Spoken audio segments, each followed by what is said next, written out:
뉴스 속 경제 이슈는 더 쉽고 깊게, 최신 고용 동향은 더 빠르게 전해드리는 고용브리핑 365 시간입니다. 이은정 기자와 함께합니다. 어서 오세요. 안녕하세요. 네, 오늘 어떤 이슈가 있을까요? 네, 인공지능 시대, 우리를 둘러싼 환경이 변하고 있습니다. AI로 인해 특정 직업들이 한순간에 사라지지는 않겠지만 어느 시점부터는 직업들의 생존 여부가 뚜렷해질 수밖에 없는데요. 미국에서는 AI로 인한 인력 감축이 이제 통계로도 잡힐 만큼 가시화됐습니다. 어떤 직업이 계속해서 유망할까요?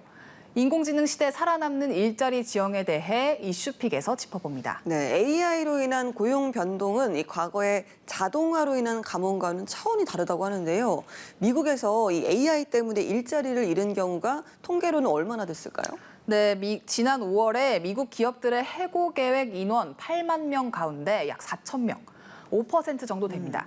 결코 적은 숫자가 아닙니다. 네. 미국의 한 컨설팅 회사가 낸 보고서 내용을 보면요. 5월만 전체 감원 규모는 8만 89명이었는데요. 감원 이유를 보면 폐업, 시장 상황, 비용 감축 등이 있는데 AI, 인공지능으로 인한 것이 3,900명으로 해고 사유 7위에 올랐습니다. 블룸버그는 이 보고서가 기업이 인력 감축을 이유로 AI를 든 것은 처음이라고 전했습니다. 네, 그만큼 AI로 인한 인력 감축이 이제 본격화되는 첫 페이지를 열었다라고 볼 수도 있는데요. 문제는 인공지능의 발달이 하루하루 너무 놀랍고 빠르다는 거 아니겠습니까? 네, 그렇습니다. 특히나 주목받는 것이 이제 생성형 AI입니다.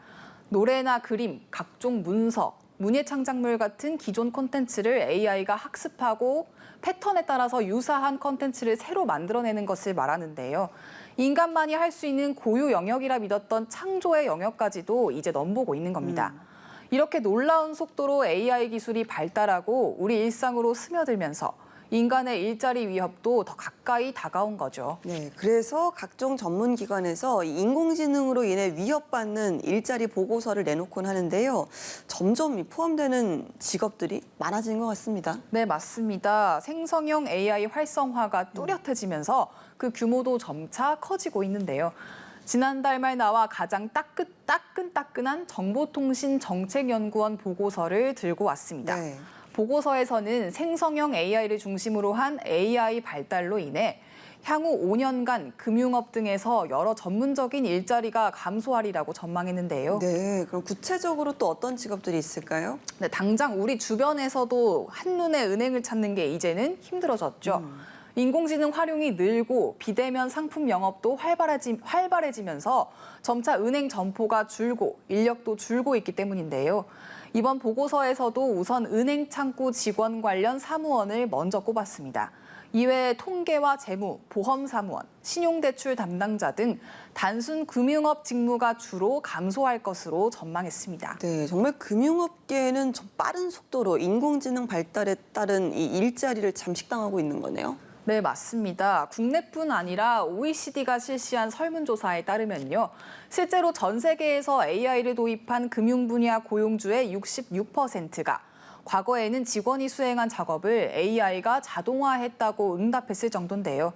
약 50%는 노동자가 이전에 수행하지 않았던 작업까지도 AI가 생성했다고 답하기도 했습니다. 네, 그럼 이 밖에 또 어떤 영역의 일자리가 줄어들게 될까요?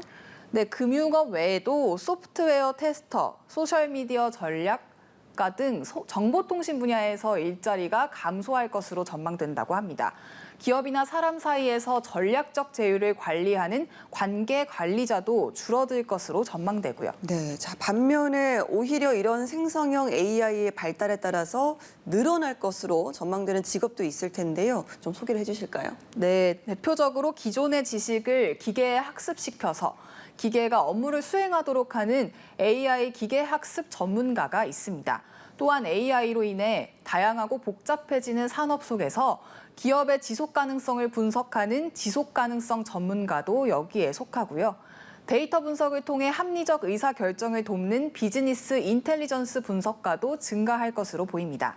아울러 정보 보안 분석가, 핀테크 엔지니어, 데이터 분석가와 과학자 등 AI 기술 발전을 이끄는 전문 직업도 늘어날 것으로 전망됩니다. 네, 그러면 앞으로 5년간의 변화만을 담은 보고서의 경우 이런 일자리들이 좀 포함되어 있고요. 또 좀 더 멀리 내다본 보고서는 어떤지도 좀 궁금하네요. 네, 지난 3월 오픈AI와 펜실베니아대 연구진은 생성형 AI가 어느 직업에 큰 영향을 줄 것인지 연구 결과를 냈는데요. 통역사, 조사연구원, 작가, 홍보 전문가, 재무 분석가 등이 꼽혔습니다. 또 업무의 10% 이상이 생성형 AI 기술에 영향을 받는 일자리는 미국 전체 노동자의 80%에 이른다고 전했는데요. 예, 그동안에는 자동화가 지속되면 단순 노무직이 더 위협받을 것이다. 이런 예측들이 많았는데요. 이런 말도 이제는 좀 옛말이 됐네요. 네, 그렇습니다. AI에 관해서는 지금은 그 반대에 가깝습니다. 앞서 언급했듯이 AI가 창작까지 가능해졌으니까요. 물론 AI의 결과물이 기존의 것보다 우수한가를 따지자면 아직은 그렇지 못하다는 평이 대체로 많습니다. 기존의 데이터를 습득하고 학습한 것이기 때문에 뛰어난 창작물을 내놓지는 못한다는 거죠. 하지만 돈은 안 들면서 무난한 정도는 기대할 수 있으니 AI 쪽을 택하는 경영인들이 늘어날 것이란 예측입니다. 지금으로서는 미래를 예단하기 어려운 한계가 있을 수밖에 없는 게 더 정교해진 생성형 AI가 나온다면 또 어떻게 달라질지 모르니까요. 네, 알겠습니다. 인공지능이 이렇게 분야를 가리지 않고 우리 일상으로 깊숙하게 파고들면서 기술을 다룰 인재에 대한 수요는 더 많아질 것 같습니다. 준비가 좀 되어 있을까요? 네, 제조업과 금융, 문화예술계까지 IT 업계가 아니더라도 산업 전반에서 인공지능이 활용되다 보니까 적은 배출 인력으로 시장의 수요를 감당하기는 쉽지 않은 상황입니다. 그래서 국내 기업들은 구인난을 호소하고 있는데요. 정부 정책부터 대학 교육까지 다양한 노력이 뒷받침돼야 한다는 목소리가 나옵니다. 네, 알겠습니다. 자, 한 컷 이슈 오늘 어떤 소식 준비하셨나요? 네, 올 하반기 취업문이 더 좁아질 것이란 전망이 나옵니다. 기업 인사 담당자 187명을 대상으로 조사한 결과 69.5%가 하반기에 신규 인력을 채용한다고 답했는데요. 그런데 고용 인원은 상반기보다 줄어들 것으로 예상됐습니다. 또 다른 조사에선 대기업부터 중견, 중소기업 모두 지난해보다 하반기 채용을 줄이기로 했습니다. 채용 규모를 보면 신규 일자리보다는 퇴사자 자리를 채우는 데 주력하는 모양새인데요. 하반기 채용 규모가 확정된 300여 곳을 대상으로 조사한 결과 대기업의 경우 세 자릿수 채용을 계획한 곳이 단 한 곳도 없었습니다. 대신 두 자릿수로 규모를 줄였습니다. 예, 대기업이 이런 상황이라면 중소기업은 채용을 더 줄였겠네요. 네, 맞습니다. 중견기업은 두 자릿수 채용을 한 자릿수로 줄였습니다. 고물가와 국제경제의 불확실성 지속 때문으로 해석되는데요. 그리고 또 하나 눈여겨볼 점이 있습니다. 대기업의 인턴 채용 계획인데요. 4.9%만이 인턴을 뽑겠다고 했는데 지난해 같은 조사 때보다 10%포인트 넘게 하락했습니다. 네, 이렇게 신기술이 등장할 때마다 인간은 놀라움과 두려움을 동시에 느끼는데요. 기술이 발전할수록 일자리 변화의 불확실성도 더욱 커질 수밖에 없는 현실입니다. 미래에는 과연 어떤 직업이 최종적으로 살아남을까요? 오늘도 이은정 기자와 함께했습니다. 고맙습니다. 감사합니다.